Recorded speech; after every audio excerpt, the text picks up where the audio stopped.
मेरी और आपकी जिंदगी में अब ये समय परमेश्वर की ओर से आया है कि मैं और आप परमेश्वर के पवित्र वचन को सुने। और आज पवित्र शास्त्र में से हम पहला थिस्सलुनीकियों 5 अध्याय को निकालेंगे।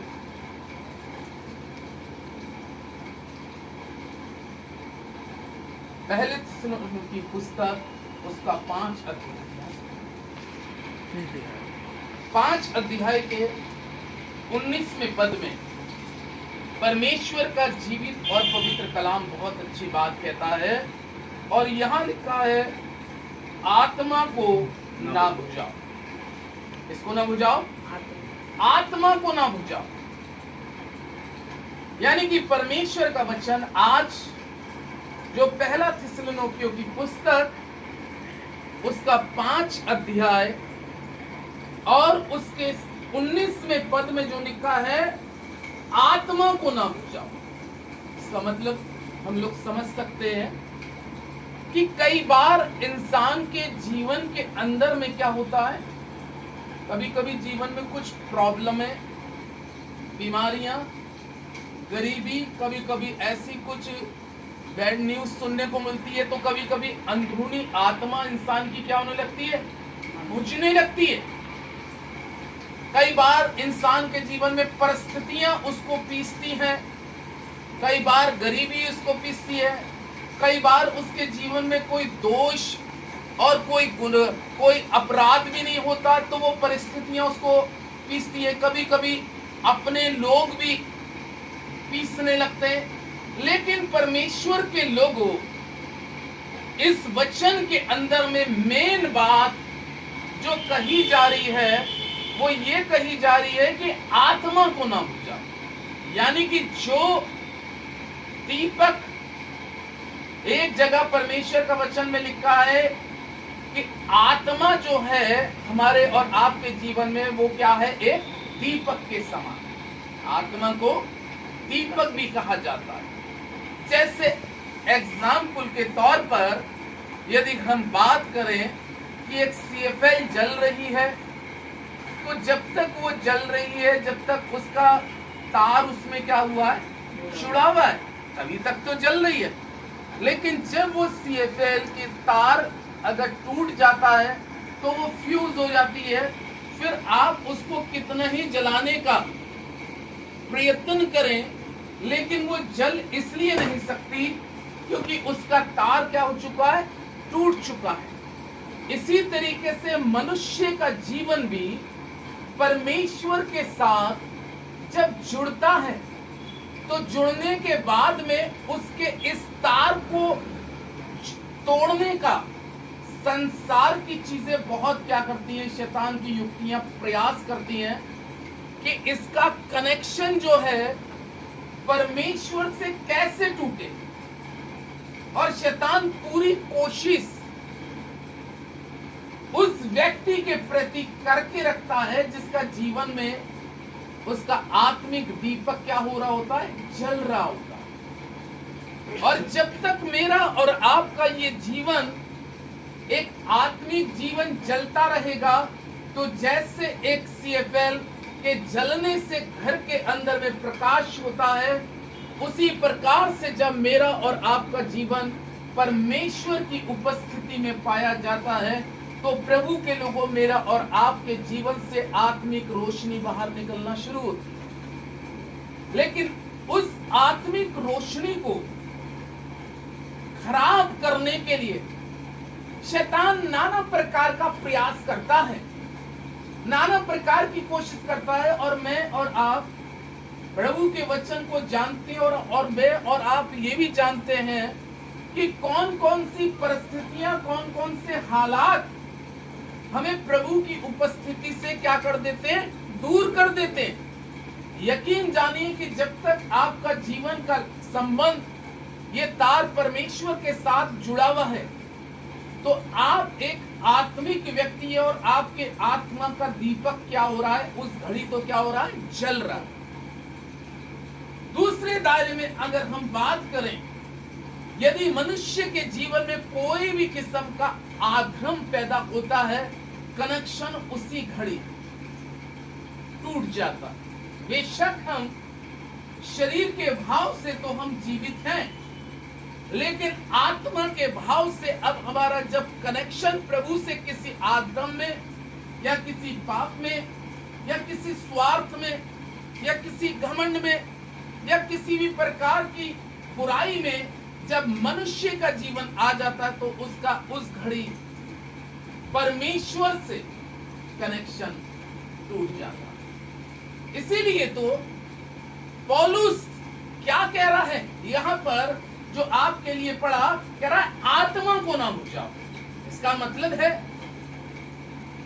कि इस संसार की बहुत सी युक्तियां जो डेविल में होकर, शैतान में होकर काम करती है, वो आपकी रूहानियत जिंदगी को, जो आपने रूह का मखसूसियत पाई है, जो आपने पवित्र आत्मा की ब्लेसिंग पाई है, जो आपने पवित्र आत्मा की आशीष पाई है, उसको तोड़ने का शैतान बहुत तरीके का प्रयास करता है और बहुत सी जिंदगियों में शैतान सफल भी हो जाता है।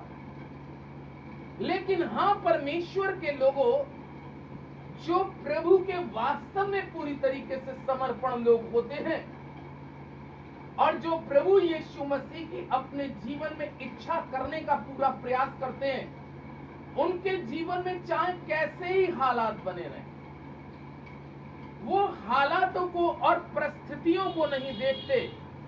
उनके जीवन का लक्ष्य है कि जो परमेश्वर की प्रेजेंस, जो उसकी उपस्थिति और जो उसका दीपक मेरे अंदर एक प्रेम का, विश्वास का, पवित्रता का, खराई का जो दीपक जल रहा है, चाहे हालात कैसे ही रहे, लेकिन मैं अपने जीवन से पूरी कोशिश करूंगा या करूंगी कि मैं किसी भी हाल में इस दीपक को बुझने नहीं दूंगी। इसलिए पौलुस इस पद के अंदर में विशेष एक बात कह रहा है कि आत्माओं को ना बुझाओ, आत्मा को ना बुझाओ। अब मैं एक एग्जाम्पल के रूप में एक उदाहरण ऐसे ही देता हूं।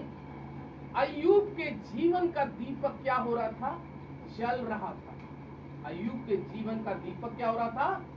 जल रहा था। अब अगर हम संसारिक दृष्टिकोण से बात करें तो बाइबल में लिखा है कि वो पूर्वियों के अंदर में सबसे ज्यादा मालदार व्यक्ति था। और एक दिन, अब अय्यूब 1 के मुताबिक लिखा है कि जब एक दिन शैतान की मुलाकात परमेश्वर से हुई तो परमेश्वर ने क्या कहा, क्या तूने मेरे दास अय्यूब को देखा है? क्योंकि उसका दीपक आज भी क्या हो रहा है? जल रहा है।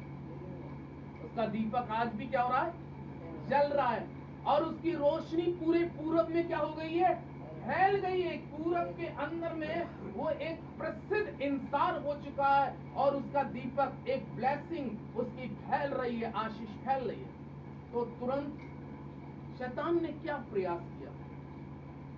शायद अय्यूब के जीवन का दीपक, आज इसकी संगति जो एक अच्छी है, इसी कारणवश परमेश्वर ने इसको बहुत क्या कर दिया? ब्लेस कर दिया। लेकिन इसकी इन चीजों को मैं अगर नुकसान पहुंचाऊं या इन चीजों को मैं खत्म करूं तो इसका दीपक क्या हो जाएगा?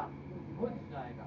यानी कि किस घड़ी दीपक बुझ जाएगा? जब ये परमेश्वर को अपने मुंह से बुरा भला बोलना शुरू कर देगा, प्रार्थना करना छोड़ देगा, स्तुति करना छोड़ देगा, तो इसका दीपक क्या हो जाएगा? बुझ जाएगा। इसलिए परमेश्वर ने जब ये बात कही तो उसने क्या कहा?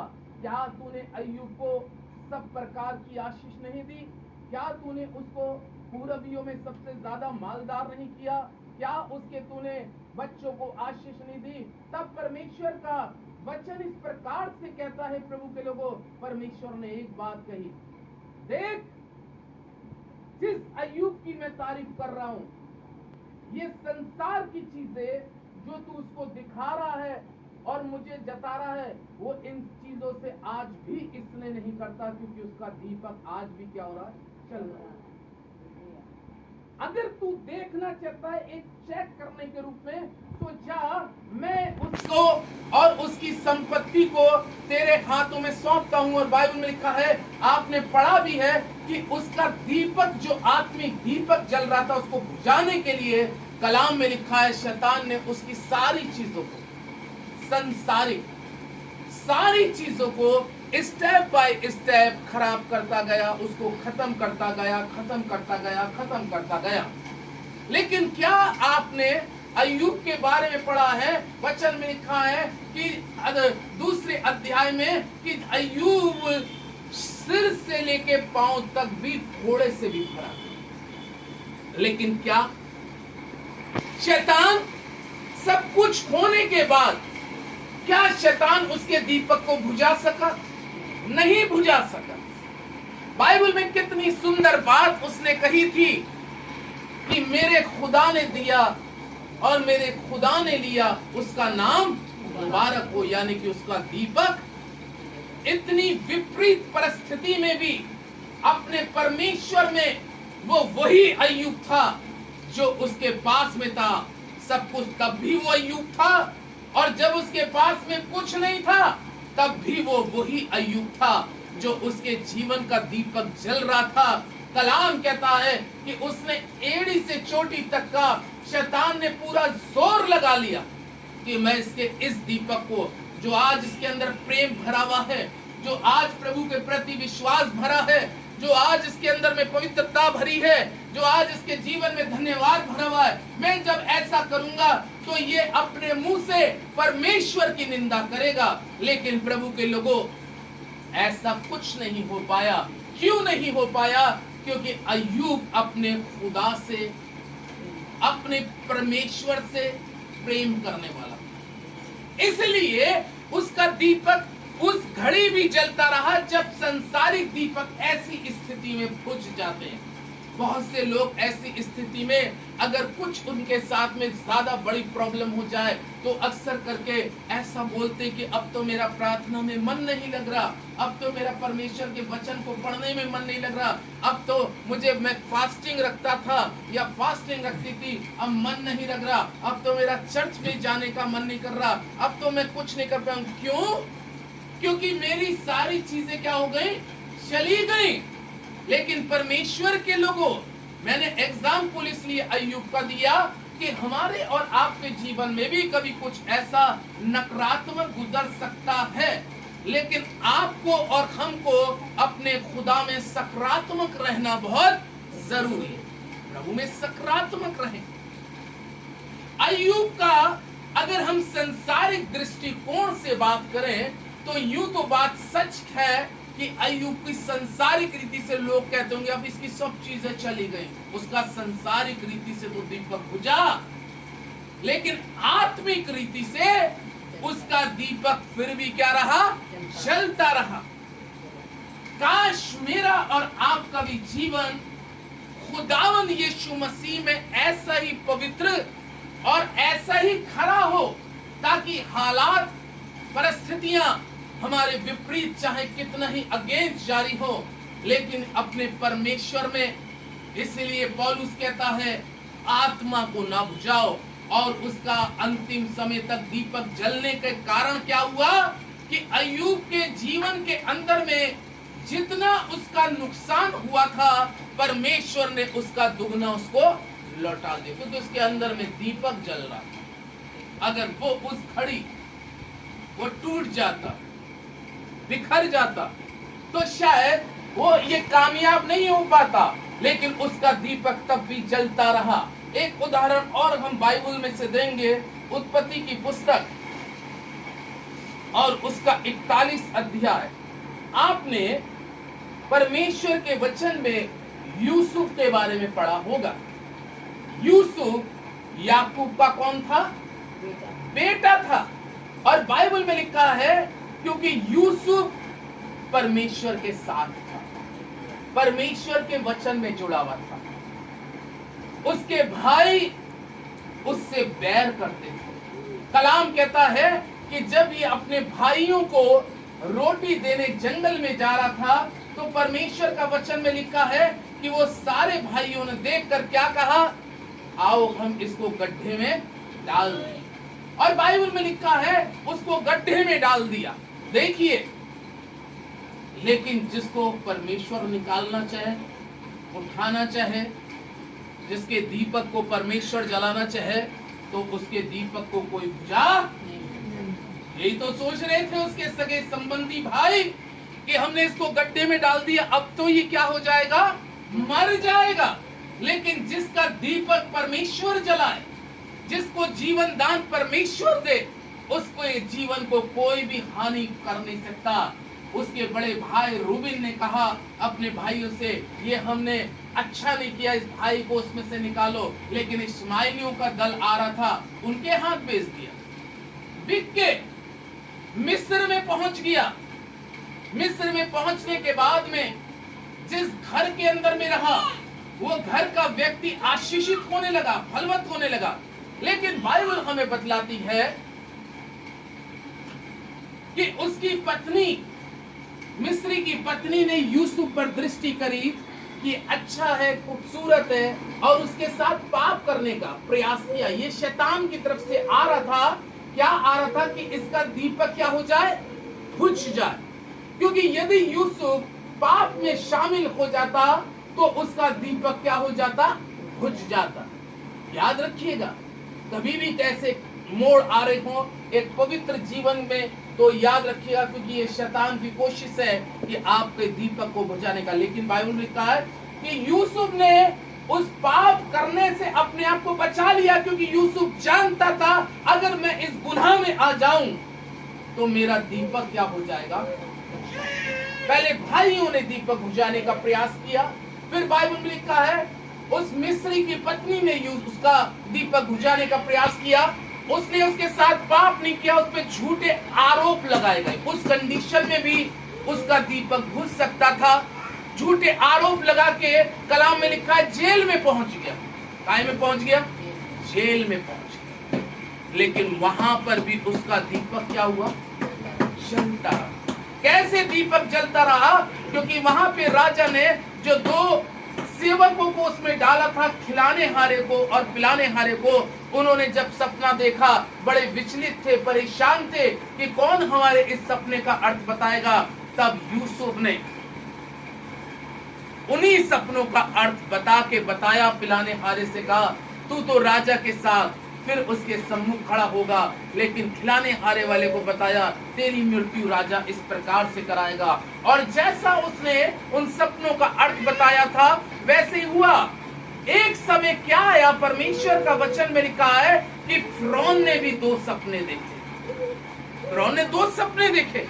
उसने 7 मोटी मोटी गाय देखी, फिर पतली पतली गाय देखी, फिर 7 मोटी मोटी बाल देखी, फिर पतली पतली बाल देखी कि वो कैसे निकल गई। तब परमेश्वर का वचन में लिखा है फिरौन बड़ा विचलित हुआ, बड़ा परेशान हुआ, क्योंकि उस समय वहां पर मिस्र में कोई भी उसके सपने का अर्थ बताने वाला ना निकला। तब परमेश्वर का वचन में लिखा है जब फिरौन बहुत ही परेशान था और दुखी था, तब पिलाने हारे वाले को स्मरण आया कि राजा मुझसे बहुत बड़ी गलती हुई, तेरे यहाँ एक ऐसा शख्स है जिसने मेरे भी सपने का अर्थ बताया था। क्यों? क्योंकि उसके अंदर में परमेश्वर का अब भी क्या पाया जाता है, आत्मा पाया जाता है। और उसका नाम क्या है, यूसुफ। जब यूसुफ को मिस्र के राजा ने फिर निकलवाया और वो राजा के सम्मुख आके खड़ा हुआ, तो उसने कहा क्या तेरा परमेश्वर मेरे सपने का अर्थ बता सकता है? यूसुफ ने कहा कौन सी ऐसी बात नहीं जिसको परमेश्वर बता ना सके, कौन सी ऐसे काम नहीं जिसको परमेश्वर कर ना सके। और उसने कहा तेरे दोनों सपनों का मतलब निकल के खुदा ने बता दिया। शुरू के 7 साल बड़ी फलवंताई के आएंगे, जिसमें तू ज्यादा से ज्यादा उपज उपजाएगा, लेकिन अगले 7 साल बहुत अकाल के आएंगे, जिसमें इतनी बड़ी अकाल पड़ जाएगा कि दाने दाने के लिए लोग मोहताज हो जाएंगे। और अब हे राजा तू ऐसा कर कि अपने देश के अंदर में कोई ऐसा प्रतिष्ठित मनुष्य को जो इस पद पर काम करे, प्रधानमंत्री बना दे, ताकि वो ईमानदारी के साथ करे। तब बाइबल में लिखा है फिरौन ने अब क्या कहा। अब हम फिरौन के बारे में पढ़ते हैं वचन इस प्रकार से कहता है, प्रभु के लोगों, 37वें पद में, 41 अध्याय उत्पत्ति 37वें पद में लिखा है, ये बात फिरौन उसके सारे कर्मचारियों को अच्छी लगी, इसलिए फिरौन ने अपने कर्मचारियों से कहा, क्या हमको ऐसा पुरुष जैसा ये है जिसमें परमेश्वर का आत्मा रहता है मिल सकता है? हालेलुया। क्या रहता है? परमेश्वर का आत्मा रहता है। यही तो मैं आपको बताना चाह रहा हूं कि यूसुफ के जीवन में ऐसी विपरीत परिस्थिति आई कि उसका आत्मा क्या हो सकता था?